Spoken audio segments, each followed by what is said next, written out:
Kumusta kayong lahat dyan mga kababayan, no? Desperado na talaga itong Marcos administration mga kababayan dahil ayon kay Maharlika ay inalok umano siya ng milyon-milyong halaga ng pera para lang manahimik at hindi isiwalat ang mga tinatagong baho ng Marcos administration mga kababayan. So panoorin natin ang video na ito mga kababayan, no, na isiniwalat ni Maharlika mga kababayan. Ito pala, si Maharlika ang numerong unang target ng mga aso ni Ahas Tambaluslos. Okay? Hinahanap nila kung sino ang tamang linya papunta sa kanya. O dili kaya magkano ang halaga kapalit ng pananahimik niya. Mga kababayan, no, magkano ang halaga kapalit ng pananahimik ni Maharlika? Pananahimik ko. Tumahimik ba ako? Mga kababayan, isinusumpa ko sa harap ninyo lahat.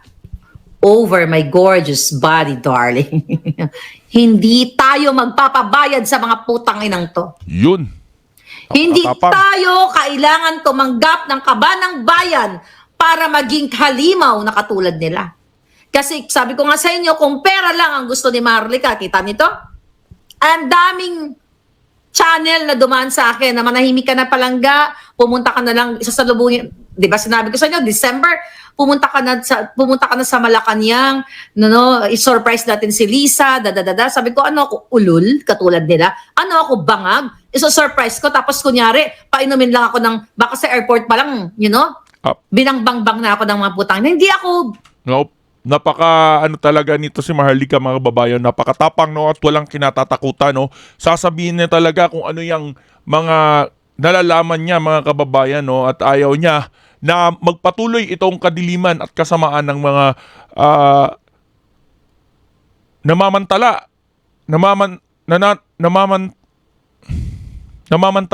sa ating bansa mga kababayan. Tanga katulad mo, Lisa. Lalabanan kita hanggang sa huling patak ng Tapang. ano tawag yun yung itim? Alkitran. Hanggang sa huling patak ng alkitran galing sa kipaylabo mo, lalabanan kitang hinayupak ang kidnapper ka. Pakatandaan mo yan. Grabe mga kababayan.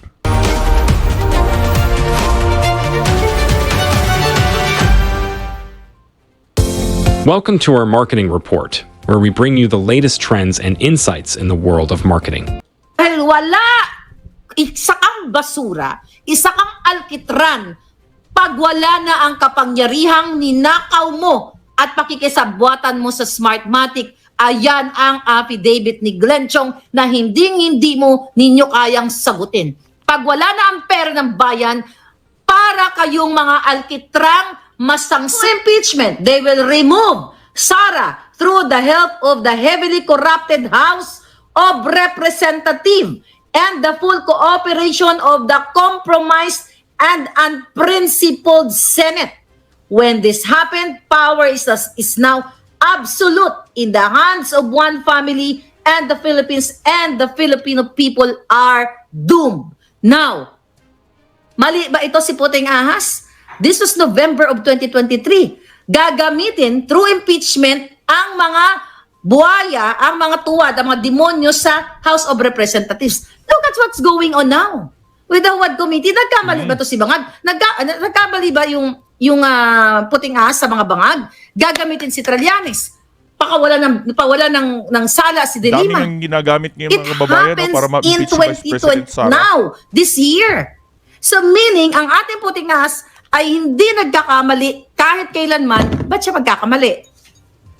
Part siya ng gobyerno ni Bangag. Diba?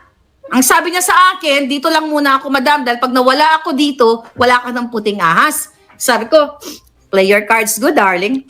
Ito si Maharlika mga kababayan, meron siyang puting ahas o espiya sa loob ng Malacanang na tagabigay ng tagasiwalat ng mga plano ng Marcos administration. Ito na nga, at eto nga mga kababayan, isa na dito ang pagpapa-impeach kay Vice President Sara Duterte. At yun nga mga kababayan, no, napaka-laking gulo ang mangyayari dito pagka pina-impeach nila si Vice President Sara Duterte. Kasi paniguradong yung mga bumoto dito kay Vice President Sara Duterte ay hindi papayag mga kababayan. Okay, kailangan ka ng bayan. Nandito lang ako, sabi. Kaya si Lisa Tanas, galit na galit lahat, pinagbibintangan kung sino.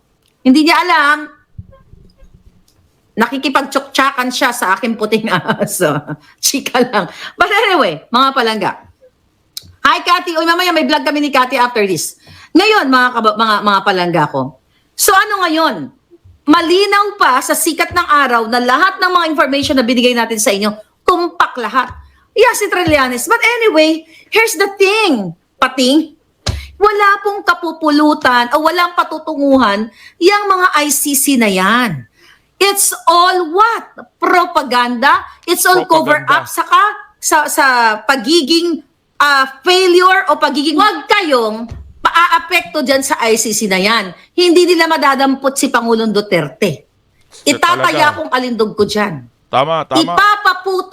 Ipapasalugsog ko ang kipay ni Lisa kapag nangyari yan. At least, kipay niyang sasalugsogin. Yeah, okay. Huwag kayong mag-alala kay Pangulong Duterte. Nakita niyo naman kung paano niya lamunin ng buo. Ang inyong pagkakabalahan, natin lahat, para ma-educate ang ating mga anak, ang ating lahat ng mga kababayan, mag-focus tayo sa issue. Pero maganda itong nilalabas kasi kailangan puting ahas natin. Talagang nabibigyan natin ng impormasyon. Huwag ninyong alisin yung kapalpakan ni Bangag Jr. sa 5,500 flood control, multi-billion na perang ibinulsa ng mga... Kaya nga nung media interview ni President Ferdinand Bongbong Marcos Jr., mga kababayan, no, ayaw niyang pag-usapan etong issue tungkol sa Duterte, mga kababayan, no, at yun nga, dinepensahan niya yung flood control program niya, no, na binadgetan ng milyon-milyong halaga, at yun nga ay hindi man lang naramdaman ng taong bayan ng humagapit ang bagyong Christine, mga kababayan, at nung may isang media na nagtanong at nagsabi na payag ba itong si President Bongbong Marcos na imbestigahan itong flood control program na ito dahil nga sa daan-daan milyong halaga ng perang binadget para dito. At sabi naman ni President Bongbong Marcos ay papayag naman daw siya, pero wag daw sanang pagtuunan ng pansin lahat sa budget. Ang pagtuunan daw ay ang climate change. So parang nililihis ni President Bongbong Marcos, mga kababayan, na huwag tingnan ang budget. Climate change ang dahilan kung bakit lumubog sa baha itong mga lugar na natamaan ng bagyong Christine, mga kababayan. At huwag masyadong magtuon ng atensyon ang taong bayan sa budget na inilaan para dito, mga kababayan, dahil na-overwhelm lang daw umano siya at na-overwhelm sa flood control na ibinida niya. At yun nga, mga kababayan, ang plano ni President Bongbong Marcos dito ay dagdagan umano ng budget at ibahin ang disenyo para mas tumibay na umano, mga kababayan. Abuha ka ng ina, yung mga namatay nating kababayan, yung kahirapan ninyo, yung mga infrastructure na sa build better, more kaputahan, asan ang binild ni Bangag? We're reaching 16 trillion na ang utang ng Pilipinas. Saan napunta yung mga inutang? Saan napunta ang mga international aid? Diba? Sinabi ko kahapon, ang EU, ang Amerika. Grabe nga ang tinaas ng utang natin, mga kababayan. Hindi natin alam kung anong nangyayari. May mga taxes naman ang Pilipinas, mga kababayan, no? At patuloy na lumulobo ang utang ng Pilipinas at wala namang umaasenso. Magugulat na lang tayo, yung mga politikong nakaupo ay kanya-kanyang asensohan, mga kababayan, no? Nagdagan yung mga resort nila at kalupaan, ari-arian, mga kababayan. So saan ba nanggagaling yan? Iwala naman silang ibang trabaho kundi ang pagiging politiko. So alam na natin yan, mga kababayan, no? Kung saan napupunta itong mga taxes natin.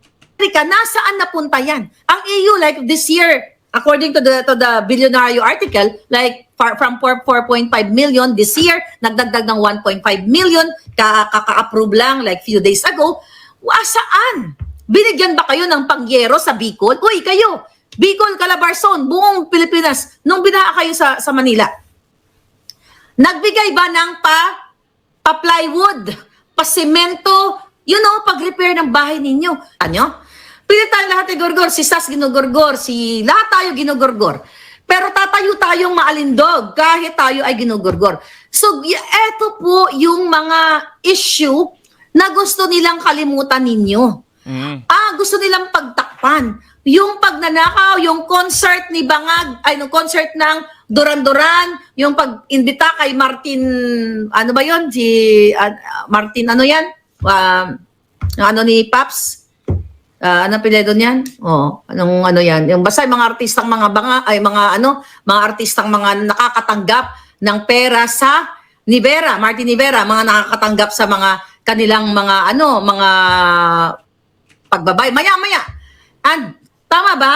Rivera, yes. Tama ba na itong si Miguel, how true? Is it nagpakasal si Nograles sa Thailand? Then pumunta si Bangag. Was it in Thailand or in Davao? Sa kasagsagan ng bagyo? Sa kasagsagan ng nangamatay kayo ang inyong mga pamilya?